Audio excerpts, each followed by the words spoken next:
আর মাত্র কয়েক মাস পর শুরু হবে আইপিএল এর মেগা নিলাম। তার আগেই দলগুলোর রিটেন ক্রিকেটারের তালিকা প্রকাশ করতে হবে, আর এতেই ভক্তদের মনে উত্তেজনা বিরাজ করছে।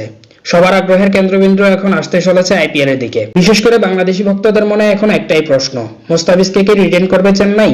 আপাত দৃষ্টিতে কাগজ কলমের হিসাবে মোস্তাফিজকে রিটেন করবে না মহেন্দ্র সিং ধোনির দল। মোস্তাফিজকে রিটেন করার সম্ভাবনা কমিয়ে দিয়েছে আইপিএল এর গভর্নিং কাউন্সিলের তৈরি করা নতুন নিয়ম।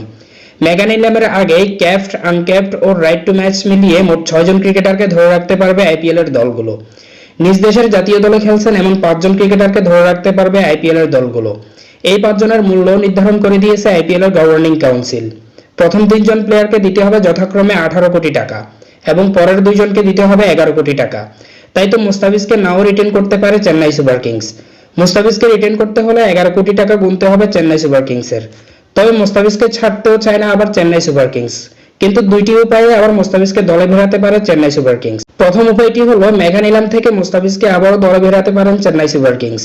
দ্বিতীয় উপায় হলো নিলামে তাকে যে দল কিনবে তাদের থেকে সমপরিমাণ অর্থ দিয়ে কিনতে পারে তাকে। এটাকে বলে রাইট টু ম্যাচের নিয়ম। সূত্র বলছে যে কোনো মূল্যেই পাতিরানার জুটি বানাতে মুস্তাফিজকে দলে ভেড়াতে চায় চেন্নাই সুপার কিংস। এতে করে মুস্তাফিজের মূল্য 4 থেকে 11 কোটি টাকা পর্যন্ত যেতে পারে।